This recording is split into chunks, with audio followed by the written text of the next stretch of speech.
मैंने इतिहास की सबसे बेकार एफ रैंक क्षमता रिफ्रेश को जागृत किया। यह मुझे 1 मीटर की सीमा के भीतर निर्जीव वस्तुओं को उनके मूल रूप में रीसेट करने की अनुमति देता है। लेकिन असल में जब मैं किसी किताब को रिफ्रेश करता तो वह अब भी बस एक किताब ही रहती। तौलिया को रिफ्रेश करो तो वह तौलिया ही रहता। तो जॉम्बी सर्वनाश के 3 महीने बाद मेरी गर्लफ्रेंड ने आखिरी आधा पैकेट क्रैकर्स उठाया, बिना पीछे देखे किसी और के कार में बैठ गई और जाते जाते मेरे पैरों के पास एक खाली नूडल कप फेंक दिया, जैसे मैं कोई आवारा कुत्ता हूँ। मुझे दोष मत देना बेबी, तुम्हारी शक्ति बस बहुत बेकार है। अगर मैं तुम्हारे साथ रही तो भूख से मर जाऊंगी। निराशा में मैं उस खाली कप को घूर रहा था, तभी अचानक मेरे दिमाग में एक पागलपन भरा ख्याल आया, रिफ्रेश। ब्रेस्ट बीफ की समृद्ध खुशबू अचानक हवा में फैल गई और फटे हुए पैकेजिंग के नीचे करीने से रखी हुई नूडल्स और 3 मसाले के पैकेट थे। मैं स्तब्ध रह गया। तो मेरी शक्ति आखिरकार बेकार नहीं थी। हम सब ने बस इसे गलत समझा था। यह जो तथाकथित प्रारंभिक स्थिति में रीसेट है, इसका मतलब 1 सेकंड पहले की स्थिति में लौटना नहीं था, बल्कि उसकी फैक्ट्री नई हालत में लौटना था। एक खाली नूडल कप, उसकी प्रारंभिक स्थिति एक बिल्कुल नया अनखुला नूडल कप थी। मेरा दिल ढोल की तरह मेरे सीने में धड़क रहा था, डर से नहीं बल्कि शुद्ध रोमांच से। मैंने इस लूटे हुए कन्वीनियंस स्टोर के चारों ओर देखा। शेल्फों पर फटे हुए स्नैक पैकेट, खाली ड्रिंक बोतलें और बाकी सब के लिए कचरा बिखरा पड़ा था। लेकिन अब मेरे लिए यह एक अथाह खजाने की खान थी। मैंने नूडल्स के लिए पानी उबालने की जल्दी नहीं की। महाविनाश के समय खाने की खुशबू अनचाहा ध्यान आकर्षित कर सकती थी। मैं सावधानी से दूसरी मंजिल के स्टोरेज रूम में चढ़ा और भारी शेल्फों से दरवाजे को बंद कर दिया। सिर्फ यह सुनिश्चित करने के बाद कि सब सुरक्षित है, मैंने अपना प्रयोग शुरू किया। मैंने खाली कप को फर्श पर रखा और मन ही मन रिफ्रेश सोचा। मेरे सामने रखा कप लगभग न के बराबर लहराया और तुरंत ही एक बिल्कुल नया नूडल कप प्रकट हो गया। फिर से मैंने इसे बार बार दोहराया, अपनी उत्तेजना को मुश्किल से काबू में रखते हुए। 10 मिनट बाद मैंने 60 इंस्टेंट नूडल कप्स का एक छोटा सा पहाड़ जमा कर लिया था। मेरी क्षमता में 10 सेकंड का कूल डाउन था, यानी मैं अनलिमिटेड नूडल्स बना सकता था। फिर मैंने पास पड़ी एक खाली पानी की बोतल की ओर देखा, रिफ्रेश। तुरंत ही 500 मिलीलीटर की एक बोतल शुद्ध पानी प्रकट हो गई। मैंने जमीन पर पड़े फर्स्ट एड किट को देखा, जो अब सिर्फ एक खाली खोल था, रिफ्रेश। एक बिल्कुल नया फर्स्ट एड किट मेरे हाथों में आ गया। मेरी सांसें तेज हो गईं। खाना, पानी, दवाइयां, महामारी में सबसे कीमती संसाधन अब मेरे लिए असीमित थे। लियू रुयान, क्या तुमने नहीं कहा था कि मेरी शक्ति बेकार है? बस देखना, एक दिन तुम घुटनों के बल आकर मुझसे भीख मांगोगी, मुझसे बचा खुचा मांगोगी। अगले 3 दिनों तक मैं खुद को वेयर हाउस में बंद कर लिया। वेयर हाउस में खाली पैकेजिंग का पहाड़ अब मेरा कच्चा माल बन गया था। चिप्स, क्रैकर्स, चॉकलेट, जो कुछ भी खाने लायक था, मैंने इन्हें कई बड़े क्रेट्स में बदल दिया। ड्रिंक्स और बोतल बंद पानी ने कोने का आधा हिस्सा भर दिया। सबसे महत्वपूर्ण बात, मुझे स्टोर से एक खाली गैस सिलेंडर और एक पोर्टेबल कैंपिंग स्टोव मिला। अब मैं आखिरकार गर्म खाना खा सकता था। सारे वेयर हाउस की खिड़कियां बंद करने के बाद मैंने एक बर्तन में पानी उबाला, 3 मसाले के पैकेट फाड़े और सावधानी से नूडल केक उसमें डाल दिया। जब वह लंबे समय से भूली हुई खुशबू मेरी नाक में समा गई तो मैं अपने आंसू रोक नहीं पाया। मैं रोते रोते ही उसे जल्दी जल्दी खाने लगा। महामारी शुरू होने के बाद यह सबसे भरपेट और सुरक्षित खाना था जो मैंने खाया था। पेट भरने के बाद मेरा दिमाग साफ होने लगा। यहाँ छुपे रहना कोई हल नहीं था।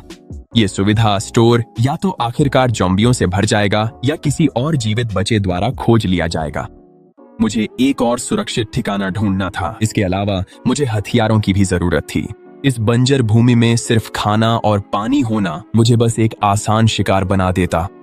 मैंने अपनी जरूरत का सारा सामान 2 बड़े हाइकिंग बैग्स में अच्छी तरह से पैक कर लिया है। फिर मैंने दरवाजे को थोड़ा सा खोला और बाहर की दुनिया को देखा। कुछ ज़ॉम्बी सड़क पर बिना किसी मकसद के भटक रहे थे। मैंने गहरी सांस ली।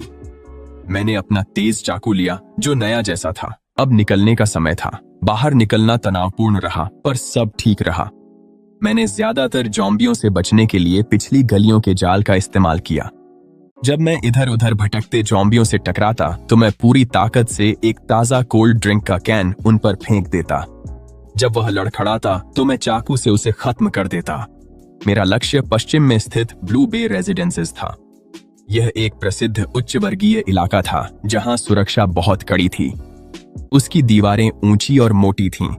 कम से कम शुरुआत में वे कुछ समय तक टिक सकती थीं। सबसे महत्वपूर्ण बात यह थी कि मेरे माता पिता का घर वहीं था। जब सर्वनाश आया मैं स्कूल में था और अपने माता पिता से संपर्क खो बैठा था। अब उन्हें ढूंढना ही मेरा एकमात्र लक्ष्य था। लेकिन ब्लू बे तक का सफर मेरी उम्मीद से कहीं ज्यादा कठिन था। शहर पूरी तरह से ठप पड़ गया था। हर मुख्य सड़क पर छोड़ी गई गाड़ियां जाम लगाई थीं। रास्ते में मैंने बहुत सी त्रासदियां देखीं। राशन के लिए हिंसक झगड़े हो रहे थे। तभी मुझे सच में एहसास हुआ कि लियू यनियन का विश्वासघात शायद इस क्रूर दुनिया में सबसे तुच्छ बात थी। यहाँ इंसानियत पहले ही टूट चुकी थी। तीसरे दिन की शाम तक मैं आखिरकार ब्लू बे के बाहरी इलाके में पहुंच गया। ऊंचे लोहे के फाटक कसकर बंद थे। मैं दीवारों पर पहरेदारों को देख सकता था। जैसा कि उम्मीद थी, यह अब एक जीवित बचे लोगों का किला बन चुका था। मैं पास ही छिप गया और बहुत देर तक देखता रहा। परिसर में प्रवेश करने के लिए मुझे उनकी जांच से गुजरना पड़ता, इसलिए मैंने अपना बैग पैक किया। अपनी अधिकांश राशन एक छिपे हुए सीवर में छुपा दी। केवल 2 बोतल पानी और एक पैकेट क्रैकर्स अपने पास रखे। खुद को एक आम शरणार्थी दिखाते हुए गेट की ओर बढ़ गया। रुको, वहां कौन है? दीवार से एक तेज आवाज गूंजी। मैंने अपने हाथ ऊपर उठा दिए और ऊपर देखा। मेरा चेहरा धूल और गंदगी से सना हुआ था। मैं यहाँ का निवासी हूँ। मेरा नाम लिन फैन है। मैं बिल्डिंग 17 में रहता हूँ। बिल्डिंग 17, लिन फैन, सत्यापित करो। ऊपर वाला आदमी कुछ पल के लिए चुप हो गया। शायद रेडियो पर जांच कर रहा था। कुछ ही देर बाद गेट थोड़ा सा खुल गया। एक आदमी जो हाथ में स्टील की पाइप पकड़े हुए था और सतर्क दिख रहा था, बाहर आया। पहचान पत्र, उसने संक्षिप्त स्वर में कहा। मैंने अपनी जेब से पहले से तैयार किया हुआ पहचान पत्र निकाला और उसे थमा दिया। उसने पहचान पत्र देखा, फिर मुझे ऊपर से नीचे तक देखा। सिर्फ तुम ही हो? तुम्हारा सामान कहाँ है? उसकी बात सुनकर मैंने सिर झुका लिया। मेरी आवाज में डर की सही मात्रा थी। रास्ते में मेरा सामान लूट लिया गया। अब मेरे पास बस यही बचा है। आदमी ने भौहें सिकोड़ लीं। वह संदेह में लग रहा था, लेकिन मेरी कमजोर काया और दयनीय हालत देखकर आखिरकार उसने अपनी सतर्कता छोड़ दी। अंदर आओ। नियम याद रखना, सभी नए लोगों को अपने आधे सामान का पुनर्वितरण के लिए देना होगा। उसकी बात सुनकर मेरा दिल बैठ गया। शुक्र है, मैं पहले से तैयार थी, इसलिए मैंने आज्ञाकारी भाव से सिर हिलाया और एक बोतल पानी और आधा पैकेट क्रैकर्स उसे दे दिए। आदमी ने उन्हें ले लिया। उसकी आंखों में एक क्षण के लिए घृणा झलक गई, लेकिन फिर भी उसने हाथ हिलाकर मुझे अंदर जाने दिया। जैसे ही मैं परिसर के अंदर पहुंची, वहां का दृश्य देखकर मुझे थोड़ी राहत मिली। वातावरण अब भी तनावपूर्ण था, लेकिन कम से कम वहां व्यवस्था थी। लोग गश्त कर रहे थे। कुछ लोग सुरक्षा को मजबूत कर रहे थे। वहां सामुदायिक केंद्र में महिलाएं और बच्चे भी इकट्ठा थे। यह मानो सर्वनाश के बीच एक द्वीप जैसा था, जो अस्थायी रूप से बाहर की तबाही से कटा हुआ था। पंजीकरण पर बैठी एक बुजुर्ग महिला ने मुझे बताया कि अब एक आदमी, जिसे भाई बाव कहा जाता है, यहाँ सब कुछ संभालता है। वह पहले यहाँ का प्रॉपर्टी मैनेजर था। सर्वनाश के बाद उसमें पृथ्वी तत्व की शक्तियां जागृत हो गईं और उसने सभी की सुरक्षा के लिए एक गार्ड का संगठन किया। सभी निवासियों को उनके योगदान अंकों के आधार पर प्रतिदिन राशन मिलता था। अधिक अंक कमाने के लिए आपको गश्त या लॉजिस्टिक्स टीमों में शामिल होना पड़ता था। मैंने अपनी खराब सेहत का हवाला दिया और फिलहाल किसी भी टीम में शामिल नहीं हुआ। मेरी प्राथमिकता अपने माता पिता को ढूंढना थी। बेचैन दिल से मैं अपने घर की ओर भागा, लेकिन देखा कि सुरक्षा का दरवाजा तोड़ दिया गया था और अंदर सब कुछ बिखरा पड़ा था। यह देखकर मेरा दिल बैठ गया। मैं अंदर भागा, पागलों की तरह माँ और पापा को पुकारता रहा, लेकिन जवाब में बस मौत सी खामोशी थी। बैठक की मेज पर धूल की एक पतली परत जमी थी, जिससे पता चलता था कि वे कई दिनों से यहाँ नहीं थे। फर्श पर संघर्ष के निशान थे, लेकिन खून नहीं था। शायद यह एक छोटी सी रहमत थी। मैं फर्श पर ढह गया। अभूतपूर्व उलझन और डर ने मुझे जकड़ लिया। मुझे बिल्कुल नहीं पता था कि कहाँ तलाश शुरू करूं। जैसे ही मैं वहां सुन्न बैठा था, बाहर से कदमों की आहट आई।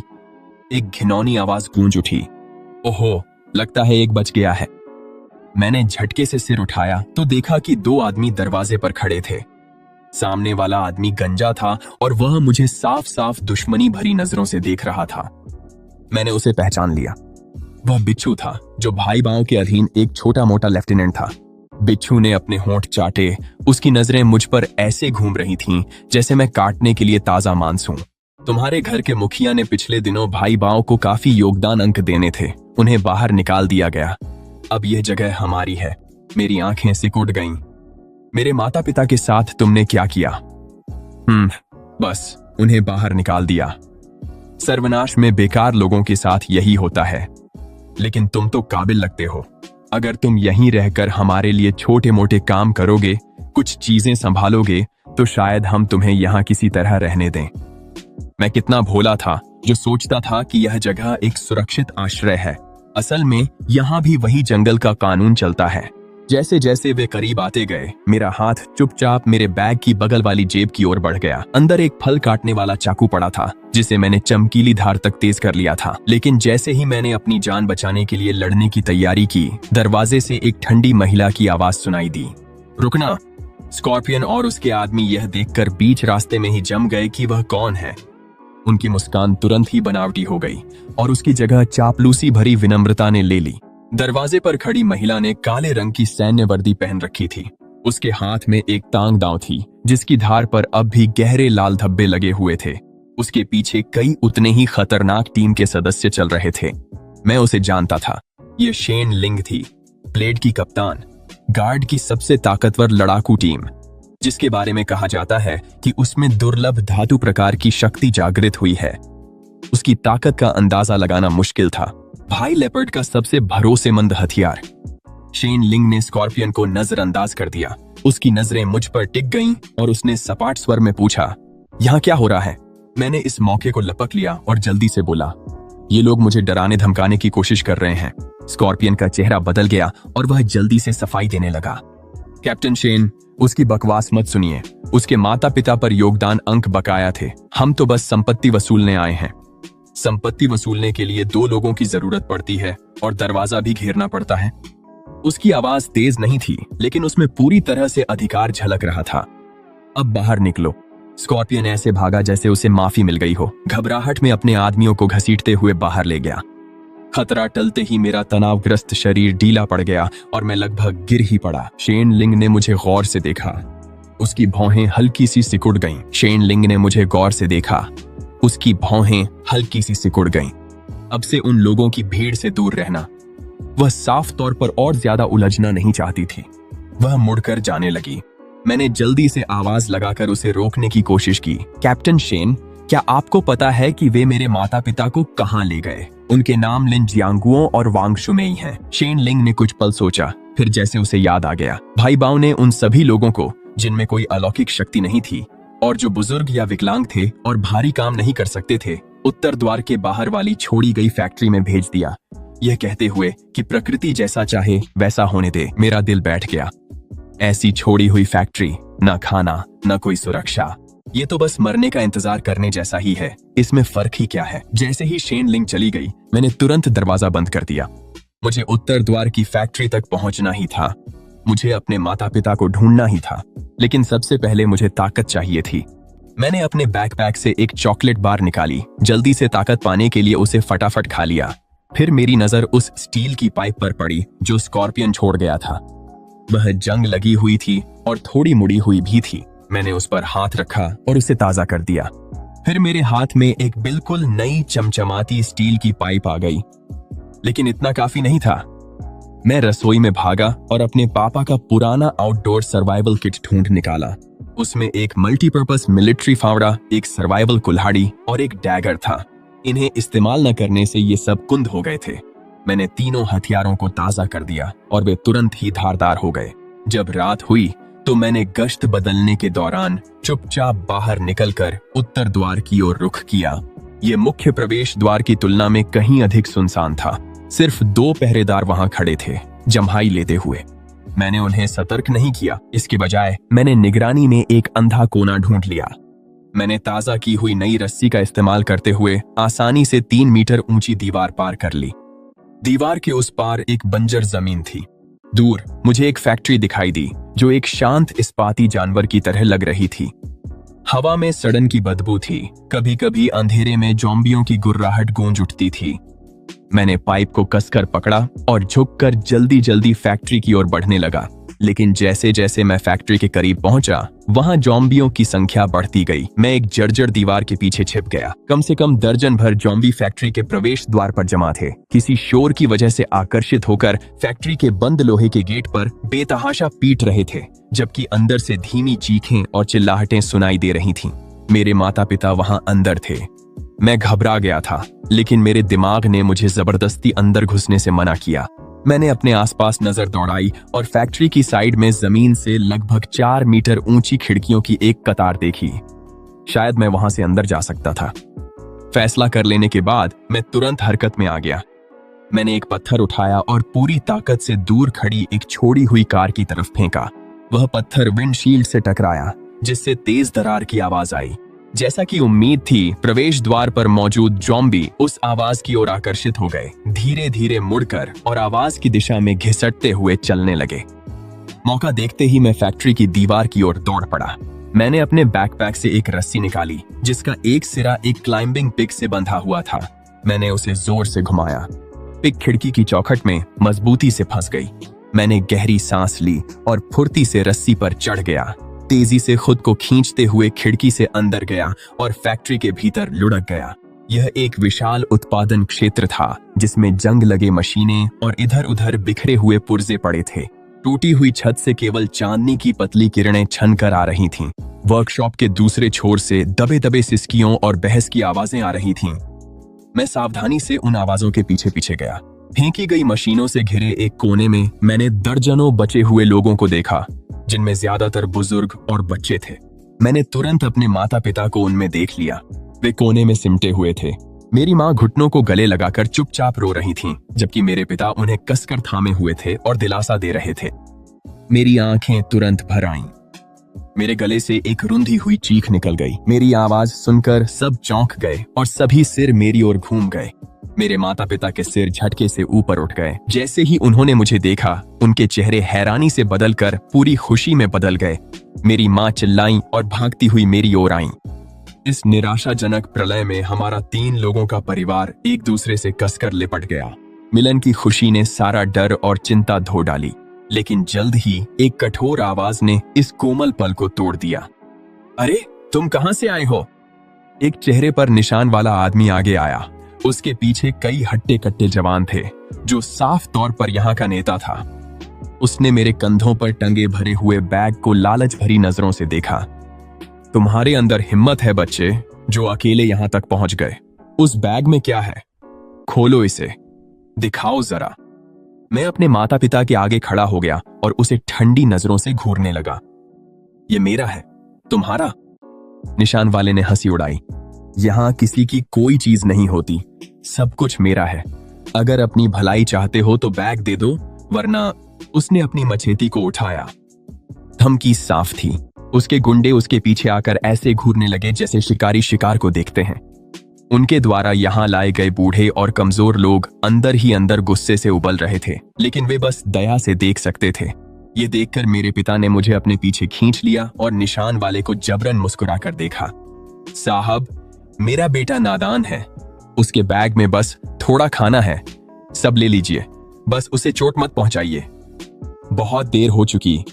निशान वाले ने हंसी उड़ाई। अब मुझे उसके बैग से ज्यादा चाहिए, मुझे उसकी जान चाहिए। जैसे ही उसने बोलना खत्म किया, निशान वाला मुझ पर झपटा। मेरी आंखों में एक ठंडी चमक झलक उठी। पीछे हटने के बजाय मैं आगे बढ़ गया। मेरी स्टील की पाइप तेज कोण पर घूमी और जोर से उसकी कलाई पर जा लगी। एक तेज चटकने की आवाज गूंजी। निशान वाले की कलाई एक भयानक कोण पर मुड़ गई। सभी लोग स्तब्ध रह गए। किसी ने उम्मीद नहीं की थी कि यह दुबला पतला दिखने वाला लड़का सच में पलटकर वार करेगा। दर्द के मारे निशान वाले के पसीने छूट रहे थे। उसका चेहरा दर्द से बिगड़ गया और वह दहाड़ा, तूने मुझे मारा, पकड़ो इसे, इसे पकड़ो, मैं इसे ऐसा सबक सिखाऊंगा कि ये मौत की दुआ करेगा। गुंडे जैसे नींद से जागे, वे चिल्लाते हुए मेरी ओर दौड़े।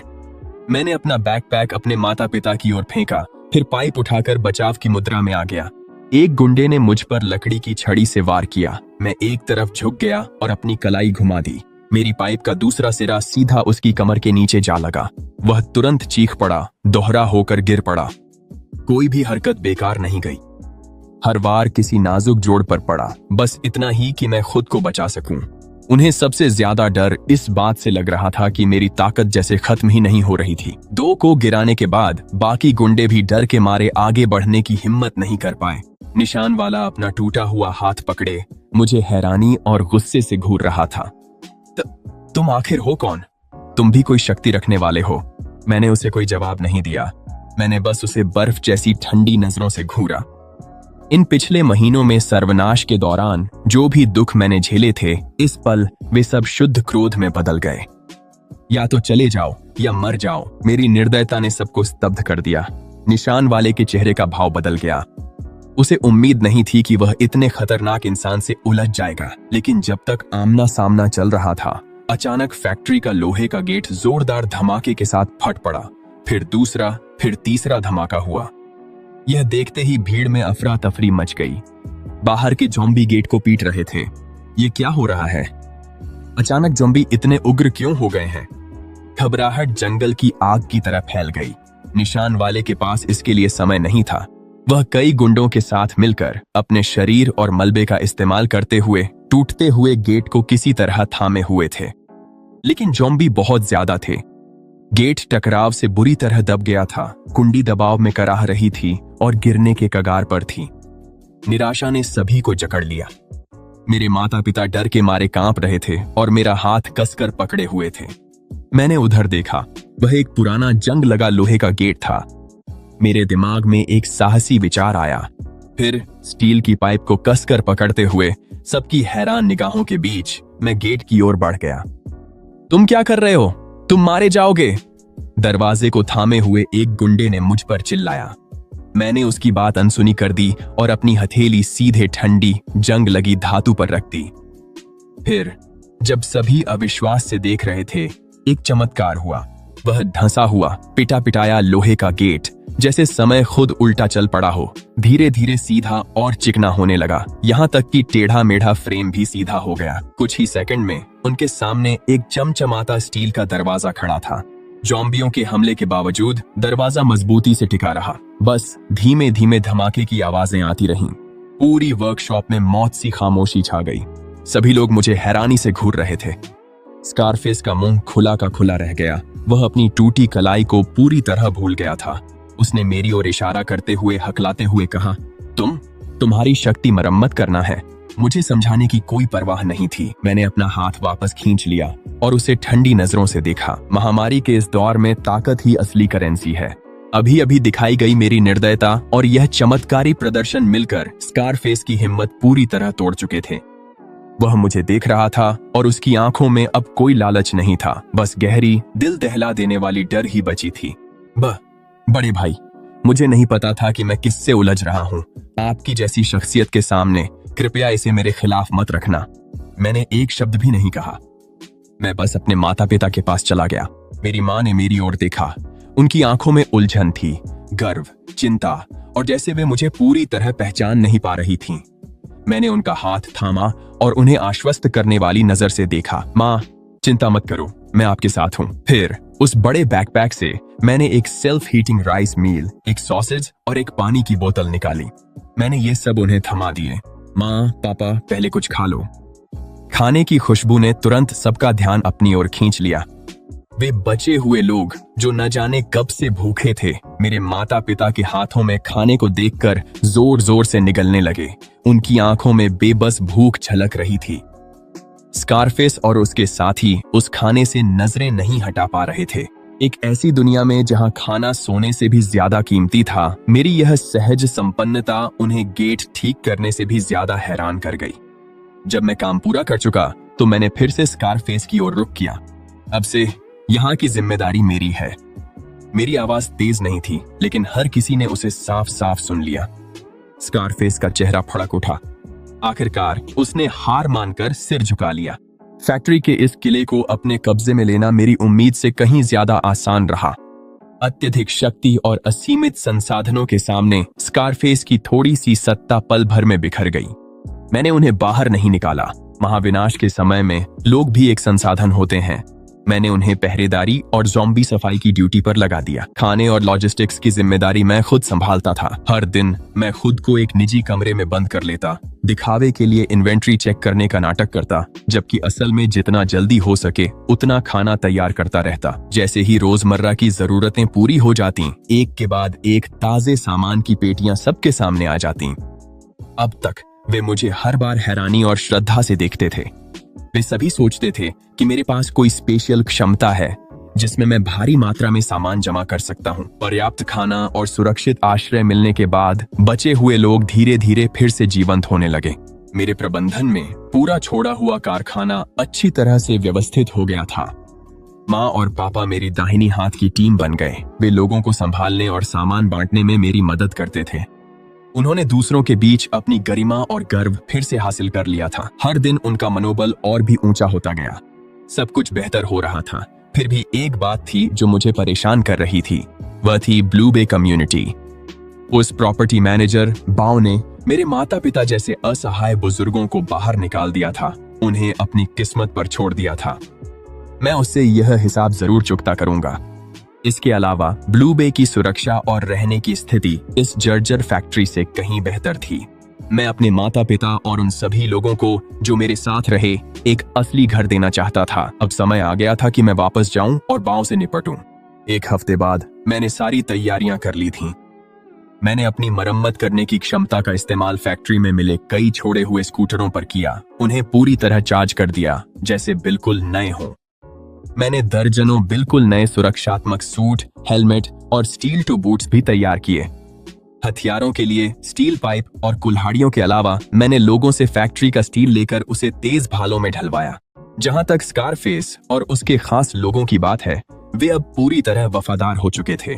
मैंने उन्हें खाना और गर्मी दी, जो इस प्रलय में जीवन दान जैसा उपकार था। मैंने सबसे मजबूत 20 टीम सदस्यों को चुना, जिनमें स्कारफेस भी शामिल था। हम निकलने से पहले मैंने टीम की ओर देखा और उन्हें जल्दी से उत्साहित करने वाली बात कही। इस बार हम भीख मांगने नहीं जा रहे हैं, हम अपना हक वापस लेने जा रहे हैं। ब्लू बे के पास मजबूत दीवारें और आरामदायक घर हैं। हम वहां एक सचमुच सुरक्षित घर बनाएंगे। जो भी मेरे साथ है, अंदर आ जाओ।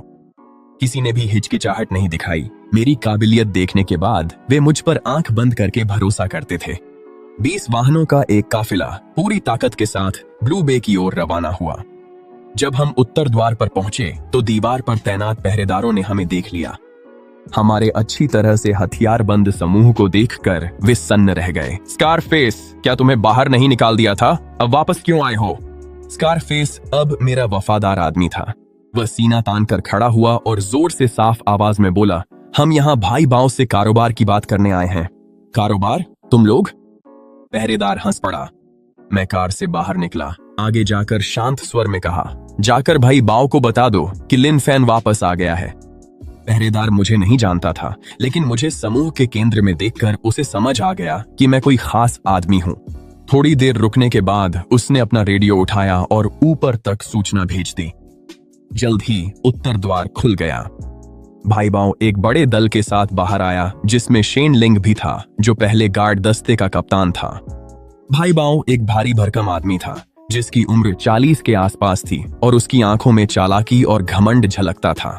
जब उसने हमारे समूह को देखा, खासकर हमारे नए नए सामान और तेज तर्रार रूप को, तो उसकी आंखों में हैरानी और लालच की चमक आ गई। अरे अरे, छोटे भाई लिन फैन, बहुत दिनों बाद मिल रहे हो। कहां से इतनी बड़ी किस्मत मिली? भाई बाव, मैं सीधी बात करता हूं। मैं अपने लोगों को ब्लू बे में लाना चाहता हूं। भाई बाव ऐसे हंसा जैसे उसने कोई बहुत मजेदार बात सुन ली हो और जोर जोर से हंसने लगा। छोटे भाई, तुम होश में हो? ब्लू बे के लिए मैंने लड़ाई लड़ी है। मैं तुम्हें क्यों अंदर आने दूं? इसके लिए। मैंने अपनी उंगलियां चटकाईं। मेरे पीछे स्कारफेस एक पेटी लेकर आया। पेटी खोलने पर उसमें सीलबंद संकुचित बिस्कुटों का पूरा डिब्बा निकला। भाई बाव की हंसी तुरंत थम गई। उसके पीछे खड़े सभी गार्ड हैरान रह गए। हालांकि ब्लू बे की सुरक्षा मजबूत थी, लेकिन ज्यादा लोग होने का मतलब था ज्यादा खपत। खाना हमेशा से ही कम पड़ता था। उनका रोज का राशन मुश्किल से एक टुकड़ा काले ब्रेड का होता था। तुम्हें ये सारा खाना कहां से मिला? तुम्हें ये जानने की जरूरत नहीं कि ये कहां से आया।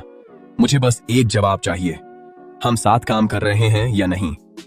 भाई बाओ की आंखों में हलचल सी हुई। तुम किस तरह का सहयोग चाहते हो? सीधा सा है, मेरे लोग यहां रहेंगे, हम खाने का कुछ हिस्सा देंगे, सुरक्षा तुम संभालो, हम दोनों मिलकर इस जगह को चलाएंगे। भाई बाओ का चेहरा गंभीर हो गया। छोटे भाई, तुम बहुत ज्यादा मांग रहे हो। मैं इस बेस का नेता हूं, मैं किसी अनजान लड़के के साथ ताकत कैसे बांट सकता हूं? बराबरी के तौर पर यही मेरी शर्तें हैं। अगर तुम नहीं मानोगे तो हम लड़कर अंदर आएंगे। लड़कर अंदर आओगे? सिर्फ 20 लोगों के साथ। शेन लिंग। उसके आदेश पर शेन लिंग और उसके पीछे ब्लेड स्क्वाड एक साथ आगे बढ़े। एक खतरनाक माहौल तुरंत हवा में भर गया। ब्लेड स्क्वाड ब्लू बे का सबसे बड़ा ट्रुप का इक्का था। हर सदस्य जंग का तजुर्बा रखने वाला एक क्षमता धारक था। मेरे लोग तुरंत सतर्क हो गए, सिर्फ मैं ही बेपरवाह खड़ा रहा। मैंने शेन लिंग की ओर देखा। वह महिला जिसने कभी मेरी मदद की थी, वह भी मुझे ही देख रही थी। उसकी आंखों में जिज्ञासा और हैरानी थी। कैप्टन शेन, क्या आपको भी लगता है कि हम अंदर नहीं जा सकते? शेन लिंग कुछ पल चुप रही, फिर बोली, मिस्टर लिन, आप बहुत ताकतवर हैं, लेकिन ब्लू बे में 200 गार्ड हैं। जबरदस्ती अंदर घुसने की कोशिश आपके लिए अच्छा नहीं होगा। उसकी बात एक दोस्ताना चेतावनी थी। भाई बाओ ने विजयी मुस्कान के साथ तिरस्कार से देखा। सुना आपने? ज्यादा मत उछलिए, अपना सारा खाना सौंप दीजिए, तो मैं शायद आपको और आपके माता पिता को यहाँ आम निवासियों की तरह रहने दूं, और आपके आदमियों को उन्हें वहीं भेज दीजिए जहां से वे आए हैं। यही उसका जवाब था। मेरे सारे सामान ले लो, फिर मेरे सभी आदमियों को निकाल दो। क्या चालाक चाल है? मैं मुस्कुराया। लग रहा था कि अब बात करने के लिए कुछ बचा नहीं है। मैंने धीरे धीरे अपना दायां हाथ उठाया और उनके पीछे परिसर की सबसे ऊंची अपार्टमेंट बिल्डिंग की ओर इशारा किया। मैंने उनकी ओर देखा और धीरे धीरे साफ शब्दों में कहा, मैं तुम्हें आखिरी मौका दे रहा हूं, मुझे अंदर जाने दो, वरना मैं उस बिल्डिंग को गायब कर दूंगा। मेरी बातों से वहां एक अजीब सी खामोशी छा गई। फिर अचानक वह जगह जोरदार हंसी से गूंज उठी। बाओ भाई इतना हंसे कि उनकी आंखों में लगभग आंसू आ गए। शेन लिंग, तुमने सुना? यह साल की सबसे मजेदार बात है जो मैंने सुनी है। लेकिन शेन लिंग नहीं हंस रही थी, वह बस मुझे गंभीरता से घूर रही थी। उसकी आंखों में पूरी सख्ती थी।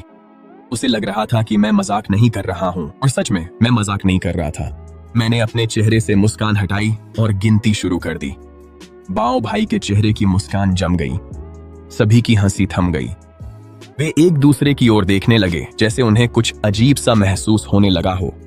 वह 30 मंजिला टावर ब्लू बे कॉम्प्लेक्स की पहचान थी, और वहीं पर ज्यादातर गार्ड्स के परिवार रहते थे।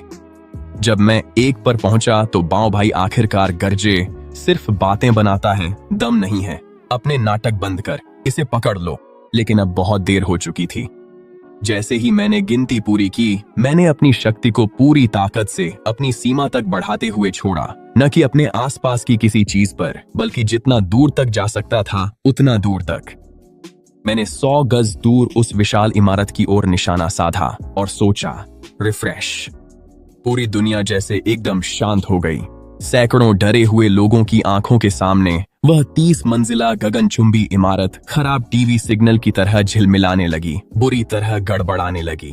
उसकी आकृति धुंधली और फीकी पड़ने लगी। सिर्फ 1 सेकंड में वह इमारत और उसके अंदर की हर चीज हवा में गायब हो गई। सिर्फ एक खाली नींव बची थी, जैसे वह कभी अस्तित्व में ही नहीं थी। सभी के चेहरे सदमे और अवर्णनीय डर से जड़ हो गए, बिल्कुल खाली। भाई बाओ के आदमी पूरी तरह टूट गए। उन्होंने अपने हथियार फेंक दिए और जैसे प्रलय से बच रहे हों, चारों ओर चीखते हुए भागने लगे। भाई बाओ खुद जमीन पर ढेर हो गया। उसका चेहरा पीला पड़ गया, होंठ कांपने लगे और वह एक शब्द भी नहीं बोल पाया। उसकी सबसे कीमती 200 लोगों की गार्ड यूनिट पल भर में बिखर गई। शेन लिंग और उसके पीछे ब्लेड स्क्वाड टूटे नहीं, लेकिन हर चेहरे पर सिर्फ हैरानी और डर था। शेन लिंग का हाथ, जो उसकी तलवार पकड़े हुए था, हल्का सा कांप रहा था। वह मेरी ओर देखने लगी। उसकी नजर पूरी तरह बदल गई थी। अब वह मुझे एक सक्षम जीवित बचे हुए के रूप में नहीं, बल्कि धरती पर चल रहे एक देवता के रूप में देख रही थी। मैंने धीरे धीरे अपना हाथ नीचे किया और जमीन पर पड़े भाई बाव के पास चला गया, जो पूरी तरह से लकवाग्रस्त था। वह मुझे ऐसे देख रहा था जैसे मैं कोई राक्षस हूं। उसका शरीर पत्ते की तरह कांप रहा था। अब क्या मैं अपने लोगों को अंदर ला सकता हूं? भाई बाव ने तेजी से सिर हिलाया और रास्ता साफ करने के लिए एक तरफ हट गया। मैंने उसे नजरअंदाज किया, पीछे मुड़ा और स्कारफेस और बाकी लोगों से, जो उतने ही हैरान थे, कहा, शहर के अंदर चलो। तभी मेरी टीम अपनी तंद्रा से बाहर आई। वे मुझे देख रहे थे। उनकी आंखों में गहरी श्रद्धा थी।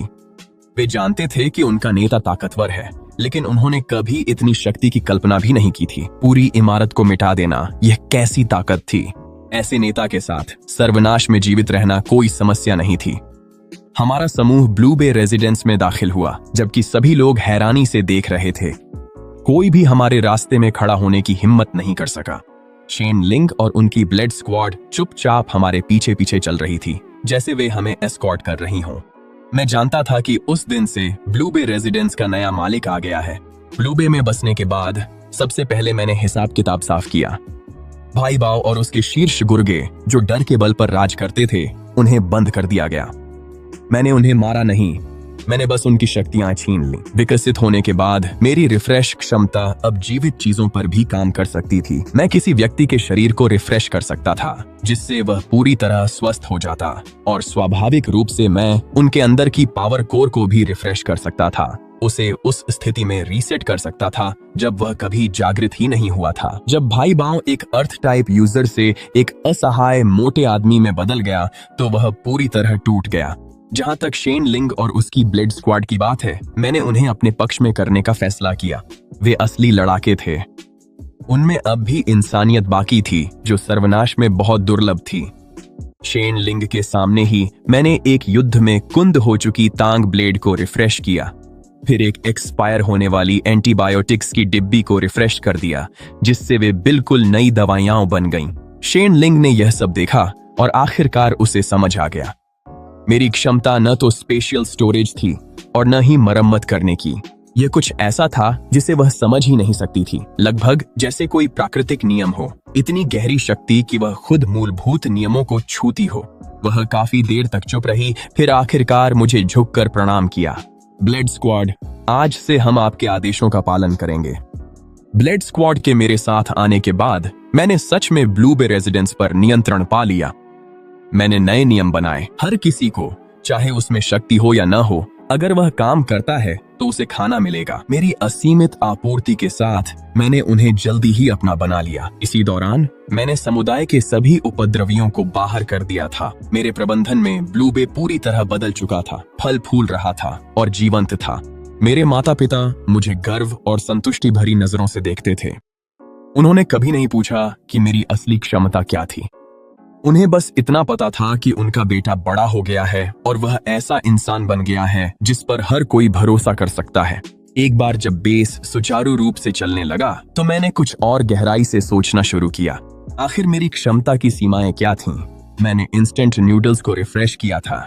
मैंने पूरी की पूरी इमारतों को भी रिफ्रेश किया था। तो क्या मैं किसी जीवित इंसान को भी रिफ्रेश कर सकता था? मैंने एक गार्ड को ढूंढा जिसे ज़ॉम्बी से लड़ाई में खरोंच आ गई थी और जो बदलना शुरू हो चुका था। हर कोई सोचता था कि उसे बचाया नहीं जा सकता। मैंने सबको बाहर भेज दिया। मैंने दरवाजा बंद किया और अपना हाथ उसके माथे पर रखा। एक हल्की सफेद रोशनी गार्ड को घेरने लगी। उसकी दर्द भरी चीखें धीरे धीरे शांत हो गईं। उसके शरीर में हो रहे बदलाव साफ तौर पर कम होने लगे। मैंने उसकी चोट को गायब होते देखा और मेरे सीने में एक ज्वार सा उठने लगा। मैंने कर दिखाया था। मैंने उसके शरीर को संक्रमण से पहले की अवस्था में लौटा दिया था। इसका मतलब था कि ज़ॉम्बी वायरस अब मौत की सजा नहीं रहा। ये खोज मुझे पूरी इमारत को रिफ्रेश करने से भी ज्यादा रोमांचित कर गई। अगर मैं ज़ॉम्बी वायरस का इलाज कर सकता था, तो क्या इसका मतलब नहीं था कि मैं और लोगों को बचा सकता हूँ? शायद इस प्रलय का अंत भी कर सकता हूँ। एक भव्य योजना चुपचाप मेरे मन में आकार लेने लगी, लेकिन उससे पहले मुझे कुछ निजी मामलों को सुलझाना था। मैंने शेन लिंग को बुलाया और पूछा कि क्या लिवो नामक किसी सर्वाइवर ग्रुप की कोई खबर मिली है। वही जिसमें चेन यान व डी रैंक की आग नियंत्रक और मेरी पूर्व प्रेमिका लियू रुयान थी। शेन लिंग ने नक्शा निकाला और पूर्वी जिले के एक बड़े सुपरमार्केट की ओर इशारा किया। हमारी जानकारी के अनुसार उन्होंने उस जगह पर कब्जा कर लिया है। वे पूर्वी इलाके का सबसे बड़ा गुट हैं। उनके नेता का नाम चेन यान है, जो एक शिखर डी रैंक की आग नियंत्रक है। मेरी आंखों में एक ठंडी चमक झलक गई। चलो कल अपने पड़ोसी से मिलने चलते हैं। अगले दिन मैं सिर्फ शेन लिंग और ब्लेड स्क्वाड को साथ लेकर गया।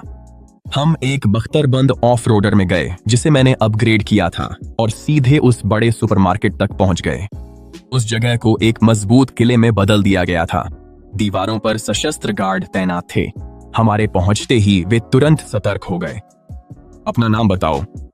शेन लिंग झुककर चिल्लाई, लान बेई बेस से लिन फैन, ब्लेड्स बेस के नेता चेन यान से मिलने आया है। दीवार पर खड़े लोगों ने मेरा नाम तो नहीं सुना था, लेकिन वे लान बेई बेस को जानते थे। ज्यादा देर नहीं हुई थी कि सुपरमार्केट का मुख्य द्वार खुल गया। एक लाल चमड़े की जैकेट पहने आदमी बाहर आया। उसके पीछे लियू रुयान थी, जो पूरी तरह मुस्कुरा रही थी और खुशामद कर रही थी। कई महीने हो गए थे। लियू रुयान अपनी जिंदगी में काफी अच्छा कर रही थी। मुझे देखकर वह ठिठक गई। फिर उसके चेहरे पर खुली हिकारत और घमंडी श्रेष्ठता झलकने लगी। अरे अरे, ये तो लिन फैन है। बाहर टिक नहीं पाई, अब मदद के लिए ब्लेज के पास रेंगती हुई आ गई हो। शायद वह अब भी यही सोचती थी कि मैं वही बेबस इंसान हूं जिसे उसकी सुरक्षा की जरूरत थी। चेन यान ने भी मुझे ऊपर से नीचे तक देखा, खासकर जब उसने मेरे पीछे शेन लिंग और ब्लेड स्क्वाड को देखा। उसकी आंखों में एक पल के लिए सतर्कता झलक गई, लेकिन ज्यादातर वह प्रभावित नहीं दिखा। लान बेई बेस? कभी नाम नहीं सुना। हम मुफ्तखोरों को नहीं रखते। यहाँ हम सब सर्वाइवर हैं। अपनी गाड़ी और सामान छोड़ो और निकल जाओ। वह बड़ी बड़ी बातें कर रहा था। उसके दिमाग में उसकी निम्न स्तरीय आग की शक्तियां उसे अजेय बनाती थीं। लियू रुयान भी उसमें शामिल हो गई, उसकी हाँ में हाँ मिलाते हुए। सुना तुमने लिन फैन, पुराने वक्त की खातिर कह रही हूं, ज्यादा अकड़ मत दिखाओ। अभी जैसी हालत है तुम्हारी, तुम चेन यान के जूते भी साफ करने लायक नहीं हो। मैंने उसके घमंडी चेहरे की तरफ देखा और अचानक हंस पड़ा। लियू रुयान, याद है वो खाली इंस्टेंट नूडल कप जो तुमने मुझ पर फेंका था? लियू रुयान एकदम ठिठक गई, सोचने लगी कि मैंने ये बात क्यों छेड़ी। कौन सा नूडल कप? मुझे कुछ याद नहीं। हटो यहाँ से, तुम रास्ते में खड़े हो। मैंने अपनी मुस्कान छोड़ दी। मेरी आंखें ठंडी हो गईं। तुम्हें याद ना हो, लेकिन मुझे है। आज मैं तुम्हें वही कप खिलाने आया हूँ। लियू रुयान ऐसे दिखी जैसे उसने अब तक का सबसे मजेदार मजाक सुना हो। मुझ पर उंगली दिखाते हुए वह हंस पड़ी। लिन फैन, क्या तुम्हारा दिमाग खराब हो गया है? मुझे नूडल कप खिलाओगे? तुम्हें ये हक किसने दिया? चेन यान ने अपनी बाहें मोड़ लीं और तिरस्कार से मुस्कुराया। काफी बड़े बोल हैं लड़के। लगता है अगर हम तुम्हें सबक नहीं सिखाएंगे तो तुम मौत शब्द लिखना भी नहीं सीखोगे। जैसे ही उसने बोलना खत्म किया, उसकी हथेली में एक जलता हुआ आग का गोला बन गया, जो तीव्र गर्मी फैला रहा था। ब्लेड स्क्वाड के सदस्य तुरंत रक्षात्मक मुद्रा में आ गए। सिर्फ शेन लिंग और मैं ही बिना हिले डुले खड़े रहे। मैंने उसके हाथ में बने आग के गोले को देखा। मैंने अपना सिर हिला दिया। बस इतना ही है तुम्हारे पास? कितनी दयनीय कोशिश है। जैसे ही मैंने यह कहा, मैंने अपना हाथ उठाया। चेन यान की हथेली में जलता हुआ आग का गोला ऐसे बुझ गया जैसे हवा में मोमबत्ती बुझ जाती है। एक हल्की सी फूंक के साथ वह हवा में गायब हो गया। चेन यान के चेहरे पर जो घमंडी मुस्कान थी, वह तुरंत जम गई। वह अविश्वास से अपनी खाली हथेली को घूरने लगा। क्या हुआ? मेरी आग कहाँ गई? उसने अपनी शक्ति को फिर से बुलाने की कोशिश की, लेकिन चाहे उसने कितनी भी कोशिश की, एक भी चिंगारी नहीं जली। उसकी सबसे कीमती डी रैंक की आग नियंत्रित करने की क्षमता गायब हो गई थी। तुमने मेरे साथ क्या किया? चेन यान ने डर के मारे मेरी ओर इशारा किया। उसकी आवाज तीखी हो गई थी। मैंने उसे कोई जवाब नहीं दिया। मैं बस लियू रुयान की ओर मुड़ा, जो डर के मारे जड़ हो गई थी। अब समझ में आया कि मुझे किस बात का अधिकार है। लियू रुयान के होंठ कांप रहे थे। उसका चेहरा एकदम सफेद पड़ गया था। उसे बिल्कुल समझ नहीं आया कि अभी क्या हुआ, लेकिन उसने देखा था कि वह डरावनी आग की शक्ति मेरे सामने चुपचाप बुझ गई थी। डर के कारण वह एक भी वाक्य नहीं जोड़ पा रही थी। शेनलिंग ने उसे आलू की बोरी की तरह मेरे सामने फेंक दिया, उसे घुटनों के बल झुका दिया और वह दया की भीख मांगते हुए आंसू और नाक बहाते रही। मैंने इस दयनीय दृश्य को बिना कोई भावना महसूस किए देखा। मैंने अपनी जेब से कुछ निकाला। वह एक कुचला हुआ breast beef instant noodle cup था, वही जो उसने पहले मुझ पर फेंका था। मैंने इसे अब तक संभाल कर रखा था। मेरे हाथ में रखा खाली कंटेनर तुरंत ही एकदम नया नूडल कप बन गया। मैंने पैकेजिंग फाड़ दी, नूडल्स और मसाले के पैकेट बाहर निकाल दिए और सिर्फ खाली पेपर बाउल छोड़ दिया। मैंने उसे लियो रुयान के सामने रख दिया। लियो रुयान जमीन पर रखे खाली कटोरे को घूर रही थी। उसका चेहरा लाश से भी ज्यादा पीला था। उसे पता था कि मैं मजाक नहीं कर रहा हूँ। उसके हाथ कांप रहे थे। उसने कागज का कटोरा उठाया और सबकी निगाहों के सामने उसे खाने के लिए मजबूर हो गई। उसका चेहरा आंसुओं और नाक से बहती गंदगी से भर गया था। चेनयान ने यह सब देखा और आखिरकार समझ गया कि उसने किस तरह के डरावने इंसान से पंगा ले लिया है। उसके पैर जवाब दे गए और वह भी घुटनों के बल बैठ गया। मैंने उसकी तरफ देखा भी नहीं। मैं बस चुपचाप लियो रुयान को देखता रहा जब तक कि उसने कागज का कटोरा और उसका रैपर पूरा का पूरा निगल नहीं लिया। लिहुओ बेस का पतन मेरी उम्मीद से भी ज्यादा आसान था। अपने नेताओं की शक्तियों से वंचित और मेरी तरीकों से डरे हुए उन्होंने बिना कोई खास लड़ाई के ही आत्मसमर्पण कर दिया।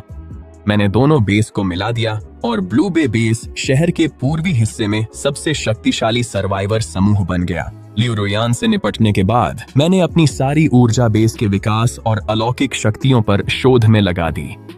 जैसे ही यह खबर फैलेगी कि मैं ज़ॉम्बी वायरस का इलाज कर सकता हूँ, यह पूरी दुनिया को हिला देगी। जब तक मेरे पास खुद को सुरक्षित रखने की पर्याप्त शक्ति नहीं हो जाती, मुझे इस राज को छुपा कर रखना होगा। मैंने एक गुप्त मेडिकल लैब स्थापित की जिसे खास तौर पर मेरे माता पिता चलाते थे, ताकि उन संक्रमित लोगों का इलाज किया जा सके जिन्हें अभी भी बचाया जा सकता था। जिन जिन लोगों को मैंने ठीक किया वे मुझसे बेहद आभारी हुए और मेरे सबसे वफादार अनुयायी बन गए। मेरा प्रभाव तेजी से बढ़ता गया। इसी दौरान मैं अन्य बचे हुए गुटों से भी मिला। मित्रों को मैंने राशन और सहायता दी। दुश्मनों के लिए मैंने कोई दया नहीं दिखाई। लिन फैन का नाम धीरे धीरे एक किंवदंती बन गया। कुछ लोग मुझे उद्धार का पुजारी कहते थे तो कुछ मुझे विनाश का राक्षस कहते थे, लेकिन वे चाहे जो भी कहते हों, एक बात से वे इनकार नहीं कर सकते थे। मैं पहले ही इस प्रलयग्रस्त दुनिया की चोटी पर खड़ा था। प्रलय के 5वें वर्ष में ब्लू बे बेस 1 लाख की आबादी वाले एक विशाल शहर में बदल चुका था। हमारे पास एक व्यापक रक्षा प्रणाली थी, आत्मनिर्भर कृषि थी और सामाजिक व्यवस्था फिर से स्थापित हो चुकी थी। यहाँ लोग फिर से मुस्कुरा रहे थे और मैं इस शहर का निर्माता और संरक्षक होने के नाते शायद ही कभी सार्वजनिक रूप से दिखाई देता था। मैं अक्सर शहर के ऊंचे टावर से अपने बनाए शहर को निहारता था। मेरी क्षमताएं अब इतनी बढ़ चुकी थीं कि उन्हें पहचानना मुश्किल था। अब मुझे हर चीज ताजा करने के लिए उन्हें छूने की जरूरत नहीं थी। मैं बंजर जमीन को ताजा कर उपजाऊ बना सकता था। मैं दूषित पानी को ताजा कर शुद्ध बना सकता था। मेरी शक्ति अब एक सच्चे देवता के समान होती जा रही थी। शेनलिंग अब होप सिटी की सर्वोच्च कमांडर थी। वह मेरे पीछे खड़ी थी और ताजा घटनाक्रमों की रिपोर्ट दे रही थी। मेरे स्वामी, पश्चिम से आ रही भीड़ में एक ए श्रेणी का म्यूटेंट ज़ॉम्बी है जिसमें बुद्धि भी है। एक ए श्रेणी का म्यूटेंट ज़ॉम्बी जिसमें बुद्धि है।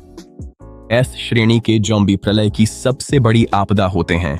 इनमें से हर एक के पास पूरे शहर को नष्ट करने की शक्ति होती है। ये शब्द सुनकर मेरी नजरें दूर तक भेद गईं। मैंने देखा कि करोड़ों ज़ॉम्बियों की काली लहर आसमान और सूरज को ढक रही थी और उसके केंद्र में हड्डियों के सिंहासन पर बैठा एक एस श्रेणी का ज़ॉम्बी सम्राट की तरह विराजमान था। ऐसा लगा कि उसने भी मुझे घूरते हुए महसूस कर लिया। उसकी खून जैसी लाल आंखें हवा में मेरी आंखों से टकरा गईं। एक भयानक मानसिक दबाव 100 मील पार कर सीधा मुझ पर आ गिरा। शेनलिंग कराह उठी। उसका चेहरा एकदम पीला पड़ गया, लेकिन मैंने बस हाथ हिलाया और वह दबाव धुएं की तरह गायब हो गया। तैयार? शेनलिंग ने गहरी सांस ली। उसकी आंखें स्थिर थीं। होप सिटी अंत तक आपके साथ है। मैं मुस्कुराया और सिर हिलाया। नहीं, हम मरने नहीं जा रहे। मैं उसकी ओर मुड़ा। और इस शहर के हर एक व्यक्ति के लिए यह प्रलय अब यहीं खत्म होती है। मैं अकेला होप सिटी से बाहर निकला, शहर की दीवार पर खड़ा हुआ। उस ज़ॉम्बियों की लहर का सामना करते हुए जो मानो स्वर्ग और पृथ्वी को निगलने को तैयार थी। शहर के अंदर 1 लाख नागरिक मुझे विशाल स्क्रीन पर देख रहे थे।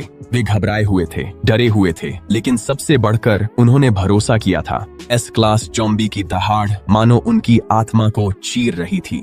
उसने भीड़ को अंतिम हमला करने का आदेश दिया। धीरे धीरे मैंने अपने हाथ ऐसे उठाए जैसे पूरी दुनिया को गले लगाने जा रहा हूँ।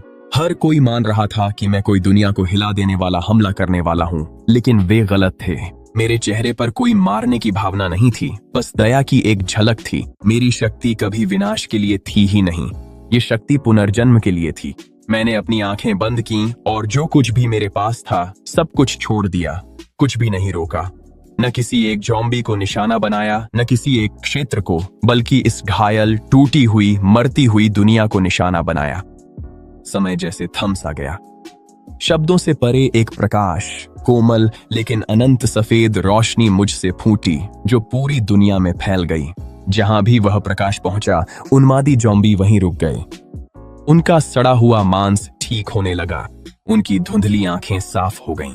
उनकी आंखों में छाया हिंसा और रक्त पिपासा अब भ्रम और मानवता में बदल गई। प्रकाश भूमि पर फैल गया। फटी और सूखी धरती से हरी घास उगाई, धूसर धुंध छंट गई और वह साफ नीला आसमान दिखा जो उन्होंने वर्षों से नहीं देखा था। हड्डियों के सिंहासन पर बैठा एस क्लास ज़ॉम्बी भय से देख रहा था कि उसका शरीर कैसे बदल रहा है। उसने विरोध करने की कोशिश की, लेकिन वह इसे रोक नहीं सका। यह आदिम शक्ति जो दुनिया की उत्पत्ति से थी, आखिरकार वह भी मानव रूप में लौट आया, अपनी ही हथेलियों को खाली निगाहों से देखता हुआ। पूरी दुनिया फिर से ताजा हो गई थी।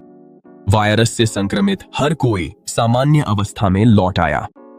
प्रलय से नष्ट हुआ हर वातावरण फिर से जीवित हो उठा, मानो वह 5 साल का दुःस्वप्न केवल एक भ्रम रहा हो। होप सिटी के भीतर घोर सन्नाटा छा गया। हर कोई अपनी स्क्रीन के जरिए देख रहा था। इस चमत्कारी दृश्य को देखकर स्तब्ध था। किसी को नहीं पता था कितना समय बीत चुका था। पहला व्यक्ति खुशी से रो पड़ा, फिर दूसरा, फिर तीसरा, जब तक कि गगनभेदी जयकारों ने पूरे शहर को हिला नहीं दिया और उनकी गूंज पूरे नवजीवित संसार में फैल गई। वे मेरा नाम पुकार रहे थे। मैं शहर की दीवार के ऊपर खड़ा था, हल्की हवा को महसूस कर रहा था। मैंने मुड़कर शेन लिंग को देखा। मैंने अपने माता पिता को देखा। मैंने अनगिनत खुश चेहरों को देखा जो आशा से भरे हुए थे। मैं मुस्कुराया। मेरे सामने रखी इंस्टेंट नूडल्स अनंत बार ताजा हो सकती थीं और मेरे पैरों के नीचे की दुनिया भी।